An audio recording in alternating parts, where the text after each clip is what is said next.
যদি আল্লাহর আসমানি এই কিতাব ধরে চলতে চাই, যদি এই কিতাব থেকে জান্নাতের পথ সিরাতে মুস্তাকিম খুঁজে বের করতে চাই, তাহলে আমাকে আল্লাহর পক্ষ থেকে নির্বাচিত ব্যক্তিদের ব্যাখ্যা অনুযায়ী খুঁজতে হবে।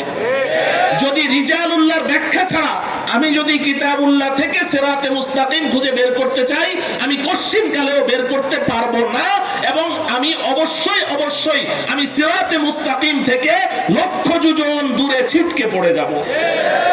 এই কারণে আল্লাহ রাব্বুল আলামিন সূরাতুল ফাতিহার 6 নম্বর আয়াতে আমাদেরকে জান্নাতের পথের পরিচয় সিরাতে মুস্তাকিম দিতে গিয়ে কিতাবুল্লাহর কথা না বলে রিজালুল্লাহর কথা বলেছেন। সিরাতাল্লাযীনা আন'আমতা আলাইহিম, আল্লাহ বলছেন ও বান্দা আমার কাছে এই দোয়া করো, আমার কাছে এই দোয়া করো যে আল্লাহ আমি সিরাতে মুস্তাকিম ধরে চলতে চাই, জান্নাতের মহাসড়ক ধরে আমি চলতে চাই। আর জান্নাতের মহাসড়ক কোনটি? ওই মহাসড়ক যেই পথে আপনার নির্বাচিত ব্যক্তিরা রিজালুল্লাহরা চলছে, ওই রিজালুল্লাহরা যেই পথে চলছে আমাকে ওই পথে চালান, তাদের পেছনে পেছনে চালান, আমি তাদেরকে ফলো করে চলতে চাই। সিরাতাল্লাযীনা আন'আমতা আলাইহিম, আপনার পুরস্কার প্রাপ্ত বান্দাদের পেছনে আমি চলতে চাই, কারণ তারা যেই পথ ধরে চলছে ওটাই সিরাতে মুস্তাকিম। ওরা চলতে চলতে এক সময় জান্নাতে ঢুকে যাবে, আমি ওদের পেছনে পেছনে চলতে চলতে এক সময় সোজা জান্নাতে চলে যাব। আমার প্রিয় ভাই, আমার কথা শেষ।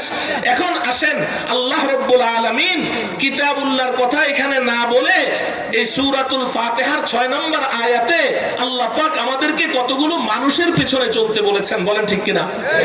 প্রশ্ন জাগে, সিরাতে মুস্তাকিম দেখানোর জন্য তো আল্লাহ কিতাব দিলেন, সূরা ফাতিহার 6 নম্বর আয়াতে আল্লাহ পাক সিরাতাল কুরআন কেন বললেন না? কোরআনের পথ জান্নাতের পথ। সিরাতাল কুরআনি ওয়াল হাদিস কেন বললেন না? কোরআন হাদিসের পথ জান্নাতের পথ বললেই তো হয়ে যেত। কিন্তু আল্লাহ পাক সূরাতুল ফাতিহার 6 নম্বর আয়াতে সিরাতাল কুরআনও বলেননি, সিরাতাল কুরআনি ওয়াল হাদিসও বলেননি, বলেছেন সিরাতাল্লাযীনা আন'আমতা আলাইহিম। এই দুনিয়ার মানুষ, আমার পুরস্কার প্রাপ্ত নির্বাচিত মানুষগুলোকে দেখো, তাদেরকে ফাইন্ড আউট করো, তাদেরকে খুঁজে বের করে করে তাদের পেছনে পেছনে চলো, কারণ তারা যেই পথ ধরে চলছে ওটাই জান্নাতের পথ। মুহতারাম হাজরিন, এখন প্রশ্ন হলো এরা কারা? কাদের পেছনে আল্লাহ চলতে বলেছেন? আল্লাহর সেই পুরস্কার প্রাপ্ত সৌভাগ্যবান বান্দা কারা যাদের পেছনে আল্লাহ আমাদেরকে চলতে বলেছেন? নবীজি সাল্লাল্লাহু আলাইহি সাল্লাম তাদের পরিচয় দিয়েছেন। এই পরিচয়টুকু পেশ করার জন্য আমি আপনাদের থেকে সময় নিলাম। নবীজি বলে দিয়েছেন, লা তাযালু তাইফাতুম মিন উম্মতি মানসুরিনা আলাল হক লা ইয়াদুররুহুম মান খালাফাহুম ওয়া ফি রিওয়ায়াতিন মান খাযালাহুম হাত্তা তাকুমাস সাআ। আমার উম্মতের মধ্যে হক্কানি রব্বানি উলামায়ে কেরামের একটা জামাত কিয়ামত পর্যন্ত সর্বযুগে প্রতি যুগে সব সময় বিদ্যমান থাকবে, যারা হক কথা বলবে, হক পথে চলবে, মানুষকে হকের দিকে ডাকবে। কোন ভৎসনাকারীর ভৎসনা, কোন তিরস্কারকারীর তিরস্কার, কোন জালেম অত্যাচারী রাজা বাদশার জেল জুলুম নির্যাতন তাদেরকে হক কথা বলা থেকে, হক পথে চলা থেকে এক চুল পরিমাণ বিচ্যুত করতে পারবে না। এরাই হচ্ছে সত্যের পথের পথিক, এরাই হচ্ছে মুনআম আলাইহিম, আল্লাহর পক্ষ থেকে পুরস্কার প্রাপ্ত বান্দা।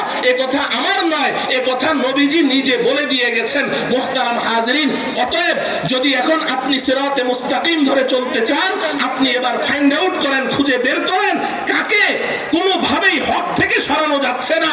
হক কথা বলা থেকে, হক পথে চলা থেকে এক চুল পরিমাণ কেউ বিচ্যুত করতে পারছে না।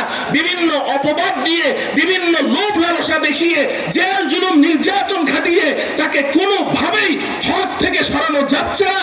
যদি এটার মডেল হিসেবে আপনি এখন আমার কাছে জানতে চান, আমি আল্লাহকে হাজির নাজির জেনে আমি খুব সাহসের সাথে, দায়িত্বশীলতার সাথে আমি বলতে চাই, যদি আপনি ব্যক্তির পরিচয় জানতে চান তাহলে আমি বলবো এই ব্যক্তির নাম হচ্ছে আল্লামা মামুনুল হক। আর যদি আপনি গোষ্ঠীর পরিচয় জানতে চান যে কোন দল, যেই দলের পেছনে আমি চলবো, কোন জামাতের পেছনে আমি চলবো, যদি জামাতের নাম জানতে চান তাহলে আমি বলবো উলামায়ে দেওবন্দ। এই জামাতের নাম কি? উলামায়ে দেওবন্দ। এটা আমার কথা নয়, এটা বর্তমান বিশ্বের সর্বশ্রেষ্ঠ আলেম শাইখুল ইসলাম আল্লামা তাকি উসমানী হাফিজাহুল্লাহ তাআলা, যিনি গোটা পৃথিবী এই পর্যন্ত 2 বার ভ্রমণ করা শেষ, উনি বলেছেন, मैं पहले तकलीदन कहता था, मैं पहले कहता था, अब पूरी दुनिया सफर करने के बाद बसीरत के साथ कहता हूँ, उलमाए देवबंद ही हक पर है। আল্লাহ রাব্বুল আলামিন আমাদেরকে বোঝার তৌফিক দান করুন। ভবিষ্যৎ পথ চলার একটা পাথেও যেন আমরা এখান থেকে সংগ্রহ করতে পারি, আল্লাহ আমাদেরকে সেই তৌফিক দান করেন। ওয়া সাল্লাল্লাহু তাআলা আলা সাইয়্যিদিনা মুহাম্মদ ওয়া